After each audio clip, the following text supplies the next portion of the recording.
इयम् आकाशवाणी सम्प्रति वार्ताः श्रूयन्तां प्रवाचकः पुनीतत्रिपाठी।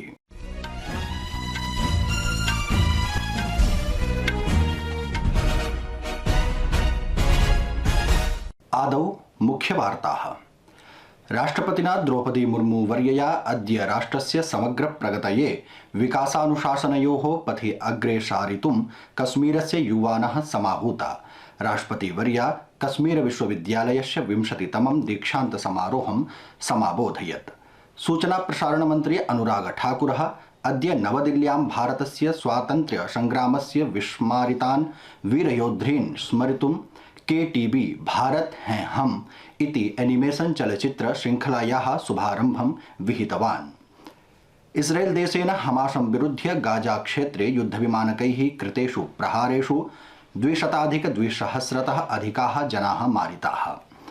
मन्त्रिमण्डलेन डिजिटल प्रौद्योगिकी क्षेत्रे सहयोगम् अधिकृत्य भारत फ्रांसयोः मध्ये सन्धिज्ञापनाय स्वीकृतिः प्रदत्ता। अपि च विदेश मंत्री डॉक्टर जयशंकरः सुदृढ़ हिंद महासागर समुदायस्य निर्माणं कर्तुं भारतस्य प्राथमिकतां सबलं प्रतिपादितवान्। अथ वार्ताः विस्तरेण। राष्ट्रपतिना द्रौपदी मुर्मू वर्यया अद्य राष्ट्रस्य समग्र प्रगतये विकासानुशासनयोः पथि अग्रे सारितुं कश्मीरस्य युवानः समाहूता। राष्ट्रपतिवर्या कश्मीर विश्वविद्यालयस्य 20तमं दीक्षान्त समारोहं सम्बोधयति आसीत्। सा प्रावोचत् यत् महतोः गर्वस्य विषयः अयं यत् कश्मीर विश्वविद्यालये प्रवेशं कुर्वतां विद्यार्थिनां 5% महिलाः सन्ति। श्रीमती मुर्मू वर्या प्रोक्तवती यत् हिमालयस्य पारिस्थितिक्यां स्थिते जम्मू कश्मीर सदृशे क्षेत्रे विकासपरक शिक्षा महत्वपूर्णा वर्तते। अस्मिन् अवसरे स्नातकेभ्यः तेषाम् उपलब्धिषु वर्धापयन्ति राष्ट्रपतिवर्या प्रोक्तवती यत् युवानः शिक्षया सहैव देशकल्याणाय समाजसेवायाम् अपि योगदानं कुर्युः। उपराज्यपालः मनोज सिन्हा स्वकीये भाषणे मुर्मू वर्ययाः जम्मू कश्मीरस्य प्रथमयात्राम् अधिकृत्य तस्याः स्वागत सत्कारं विहितवान्। सः प्रोक्तवान् यत् केन्द्रशासित प्रदेशाय महतो गर्वस्य विषयः अस्ति यत् महिलाभिः अद्य सर्वाधिक स्वर्ण पदकानि समर्जितानि सन्ति। इतः पूर्वं राष्ट्रपतिवर्यया श्रीनगरे सेना मुख्यालयस्य यात्रां विधाय युद्धस्मारके पुष्पाञ्जलिः समर्पितः। सूचना प्रसारण मंत्री अनुराग ठाकुरः अद्य नवदिल्ल्यां KTV भारत हैं हम इति एनिमेशन चलचित्र श्रृंखलायाः शुभारम्भं विहितवान्। सः प्रोक्तवान् यत् प्रधानमन्त्रिणा नरेन्द्र मोदिना स्वतन्त्रता संग्रामे योगदान प्रदातृभ्यः सेनानिभ्यः श्रद्धाञ्जलिः समर्पितुं स्वतन्त्रतायाः अमृत महोत्सवस्य परिकल्पना विहिता आसीत्। अयं स्वतन्त्रता संग्रामः देशस्य विस्मारितान् योद्धॄन् स्मर्तुम् एकः महत्वपूर्णः प्रयासः आसीत्। श्री ठाकुरः प्रोक्तवान् यत् एनिमेशन चलचित्रस्य पात्राणि कृष त्रिश बाल्टी बॉय च एकेन विचित्र प्रकारेण स्वतन्त्रता सेनानीनां कथां प्रस्तौष्यन्ति। ध्यानास्पदं वर्तते यत् भारत हैं हम एनिमेशन श्रृंखला अस्य मासस्य 15 दिनाङ्कात् आरभ्य Doordarshan, Amazon Prime Video, Netflix चेत्यादिषु मनोरञ्जनपटलेषु समारप्स्यते। श्री ठाकुरः प्रोक्तवान् यत् 12 भारतीय भाषासु 7 अन्ताराष्ट्रिय भाषासु च अयम् अप्रतिम प्रयोगः विहितः अस्ति, येन न केवलं देशः अपितु सम्पूर्णः विश्वम् अस्माकं वीरनायकैः अवगतं भवितुं शक्यते। सः पुनः आवोचत् यत् स्वातन्त्र्यानन्तरं विद्यार्थिनः केवलं स्वल्पैः जनानां विषये समबोधिताः, परञ्च बिरसा मुण्डा, रानी अब्बाक्का सदृशाः जनानाम् अनेके जनाः सन्ति येषां स्वातन्त्र्य संग्रामे महत्वपूर्ण भूमिका आसीत्। सूचना प्रसारण मंत्री प्रोक्तवान् यत् भारतस्य इतिहासम् अल्प चर्चितान् नायकान् चाधिकृत्य सूचनां प्रदातुं स्वतन्त्रतायाः अमृत महोत्सवानन्तर्गतं लक्षाधिकाः कार्यक्रमाः समायोजिताः।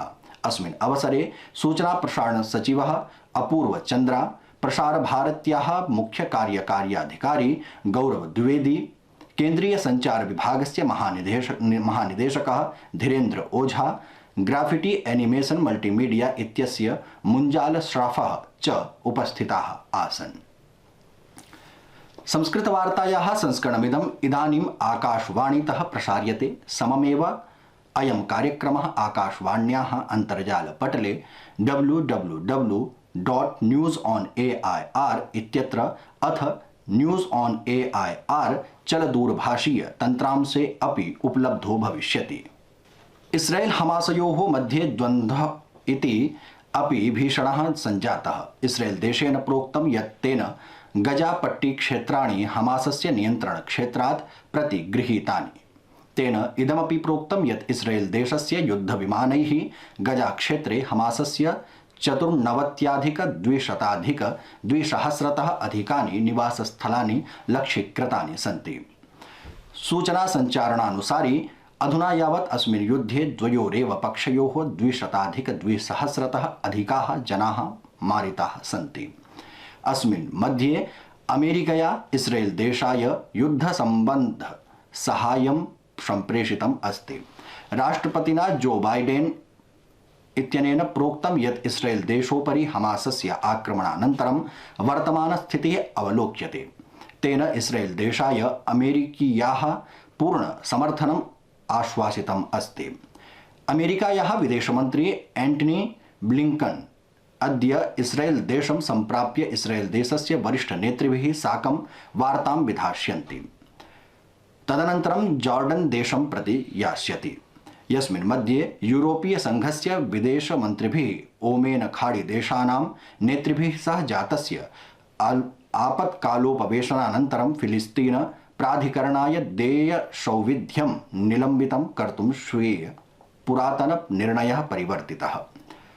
संघेन प्रोक्तं यत् सः इस्राएल देशोपरि हमासस्य आक्रमणं संदर्शन अस्याः सहायतायाः तत्काल समीक्षां करिष्यति, येन धनराशेः दुरुपयोगः न स्यात्। यूरोपीय संघस्य मुख्य राजनयिकः बोरेलः प्रोक्तवान् यत् यूरोपीय संघस्य अधिकांश देशाः इस्राएलस्य समर्थनपक्षे आसन्। सः इदमपि प्रोक्तवान् यत् हमासस्य आक्रमणं विरुध्य इस्राएल देशस्य प्रत्युत्तर कार्याचरणेन केषाञ्चित् अन्ताराष्ट्रिय नियमानाम् अपि उल्लङ्घनं सञ्जातम् अस्ति। संयुक्तराष्ट्रं पूर्वमेव प्रोक्तवान् यत् यदि महन्तः संख्याकाः जनाः जल विद्युत् भोजन सौविध्य वञ्चिताः भवन्ति तर्हि अनेन अन्ताराष्ट्रिय नियमानाम् उल्लङ्घनं भविष्यति। डेनमार्क स्वीडन देशौ प्रोक्तवन्तौ यत् तौ मानवीय साहाय्यं विहाय फिलिस्तीन विकास साहाय्यम् अवरोधयतः। मंत्रिमंडलेन डिजिटल प्रौद्योगिकी क्षेत्रे सहयोगम् अधिकृत्य भारत फ्रांसयोः मध्ये सन्धि ज्ञापनाय स्वीकृतिः प्रदत्ता। अस्योद्देश्यं डिजिटल प्रौद्योगिकीभिः सम्बद्धानां सूचनानां सहयोगस्य आदानप्रदानस्य च वर्धनम् अस्ति। भारत फ्रांसौ चिरकालात् परस्पर रणनीतिक सहयोगिनौ स्तः। सहैव तौ डिजिटल इकोसिस्टम इत्येतत् परस्पर सहयोगं च वर्धितुं प्रतिबद्धौ स्तः। अनेन नागरिकाणां सशक्तीकरणं भवति, सहैव डिजिटल शताब्दौ तेषां पूर्ण सहभागित्वं सुनिश्चितं क्रियते। हिंद महासागरस्य देशानां स्थिर समृद्धीकरणाभियाने भारतेन हिंद महासागर परिधीय संगठनं IORA इत्यस्य उपाध्यक्ष पदं समारूढम्। कोलंबो नगरे अस्य संघटनस्य 23तमं मन्त्रिस्तरीय परिषदं सम्बोधयन् विदेशमन्त्री डॉक्टर जयशंकरः हिंद महासागर समुदायस्य निर्माणं कर्तुं भारतस्य प्राथमिकतां सबलं प्रतिपादितवान्। सः प्रोक्तवान् यत् भारतम् अस्मिन् क्षेत्रे घनिष्ठ सहयोगं वर्धितुम् इच्छति। विदेशमन्त्रिणा सुरक्षितस्य हिंद महासागरस्य महत्त्वं प्रकाशितं। तेन अस्मिन् प्रकरणे भारतस्य सागर पड़ोस प्रथम इत्यनयोः नीत्योः वैशिष्ट्यम् अपि प्रतिपादितम्। सः प्रोक्तवान् यत् हिंद महासागर क्षेत्रस्य वैश्विक समुद्र मार्ग व्यापारे सुरक्षायां च भारतस्य महत्त्वपूर्ण भूमिका अस्ति इति वार्ताः।